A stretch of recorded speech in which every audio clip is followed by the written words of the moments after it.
Thank you for coming today. My name is Chief Jim Schultz. With me is Detective Lieutenant Mike Seville.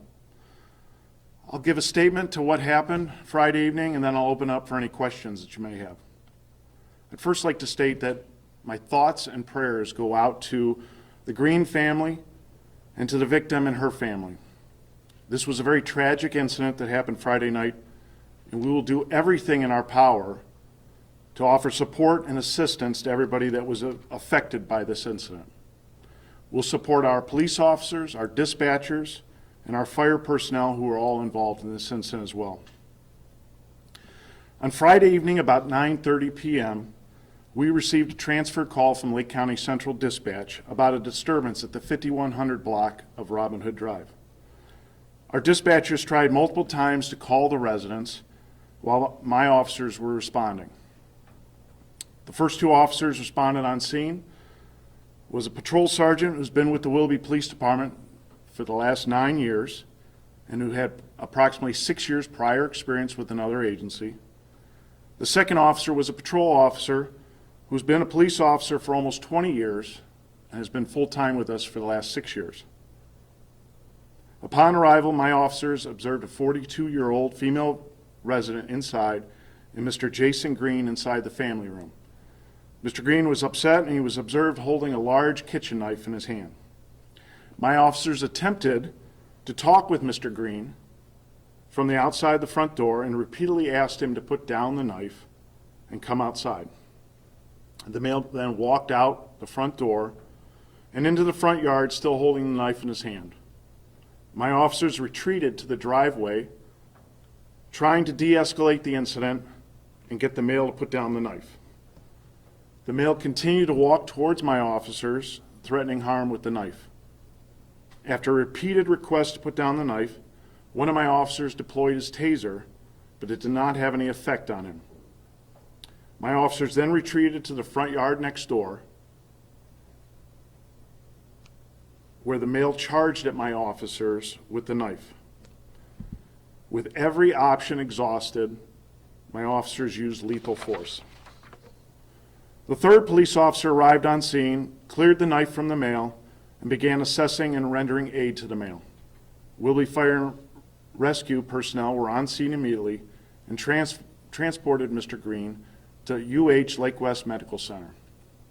Sadly, Mr. Jason Green passed away from his apparent injuries. The crime scene was immediately secured, and detectives were called in to investigate.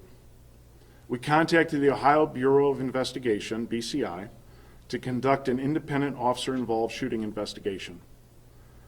They responded, collected evidence, and processed the scene that night. My department will conduct an independent administrative investigation to review the incident and our policies and procedures that cover these incidents. My two officers involved were not injured in the incident. They were placed on administrative leave as part of our policies and practice, and the hope is they'll be returning to duty soon. I would like to thank our partners that responded that evening and helped us out.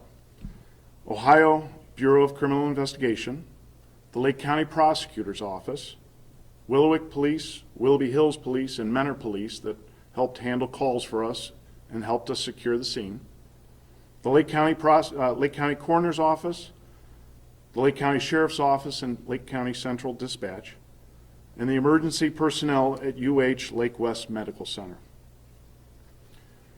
My thoughts and prayers and my department's condolences go out to the Green family. We will do our best to offer support and assistance to the victim, her family, and to the Green family in their time of need. As I stated at the beginning, this was a very tragic incident. I am extremely proud of my officers, dispatchers, and staff and their day-to-day service that they provide to our community. They are the finest. In reviewing the preliminary details, I know my officers did everything they could to de-escalate the situation, make sure the victim was safe, and they exhausted all their options. These are always my expectations, and they did their best.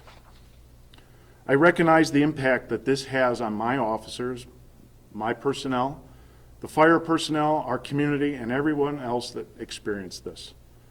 My job will be to not only give the people involved in this incident the support they need, but to give my officers and staff everything they need as well. I understand the public and the media will have questions, and I'm asking for patience and faith as we balance transparency with the need to protect the integrity and the independence of this investigation. I will now take questions on it from any of you. Please understand that there are some things that I may not be able to discuss, as this is an ongoing investigation, not only with Ohio BCI, but our administrative investigation. Yes, ma'am. What was the relationship between Green and the woman, and was the woman hurt in this? The female did sustain several minor injuries, and it has been told to us that they had a relationship, boyfriend, girlfriend. They were currently together? Correct. Did you have any dealings with Mr. Green before? Does he have a criminal history? We did not have any dealings as the Willoughby Police Department. Yes, ma'am. Who originally called 911 for this incident? We had a call from a male that called about the incident. We're not sure at this point the identity of the male, but that call went to Lake County Central Dispatch, and then it was transferred to us. The call was hung up on at that point, and my dispatchers made repeated attempts to call the residents, but were unsuccessful. Yes, ma'am. Thank you for your time, first of all. I was wondering, will you be naming the officers that were involved in this incident? Eventually, they will get named. We'll release all the information that we have, but we're going to let Ohio BCI do their investigation. That investigation then will get referred to the Lake County Prosecutor's Office for ultimate decision on it. But we will release information as it comes available to us from Ohio BCI. Yes, ma'am. Oh, I have a question. Yeah. Is it clear what led up to this, or what Green was trying to do, why he was upset and holding the knife? we're not sure on that yet, and I don't want to speculate on that. It appears that there was a disturbance, an argument inside the residence, and the concern was for the safety of the female victim that night. And again, my officers did everything they could to de-escalate the situation and try to offer help. And sadly, we had this tragic incident, but we're not sure exactly what the disturbance was all about yet. Yes? Just two questions. I'm wondering, how many times did each officer fire their weapon? And then, do you have an estimate of how far away Mr. Green was from the officers when he was shot? We do not have that information right now. That's something that Ohio BCI is looking into. And then when we get that from Ohio BCI, then we can release that information. Any idea why the taser didn't work? Not at this point, no. Yes, sir. You were talking earlier about going in and trying to de-escalate. I mean, that's the default mode, right? Go in, calm everybody down. That's what my officers are trained in. They're trained in crisis intervention, de-escalation training. They go there, they try to understand the problem, and they try to calm the situation down. Typical situations between arguments, we try to separate the personnel, but they did everything they could to de-escalate it. They did everything they could to get the male to put down the knife. They are trained in communicating and de-escalating the situation. And working with both those officers for a number of years, I know they did everything they could to render aid, to get the male to put down the knife, to calm everything down. And sadly, it didn't work out that way. Were they wearing body cameras? They were not. Can you describe what it's like to be in that position with, they retreated twice and this man is still charging at them, and you said, they exhausted every other option before deadly force. Just to kind of put it in context for the public of what they were facing in those moments. So part of my job and our department's job is to make sure that we give everybody the skills and tools and training they need to be successful in any situation. And this was probably one of the worst situations you could ever be in. And it's difficult to prepare for that, but we do a lot of constant and consistent training to prepare our officers and our staff to handle these situations. But you're in a situation where you're offering options. You're trying to go through a number of different options. What can we do to help you out? How can we get you to stop what you're doing? How can we resolve this situation? And when you keep getting told no each time, I mean, it's you just go to the next option. You try to, think of another direction to go in, because nobody wants to have an outcome like this. Nobody wants to use force whether it's less lethal or lethal force. Nobody wants to use that. And I know that my staff did everything they could, every option they could, to de-escalate this, calm this down, provide a solution.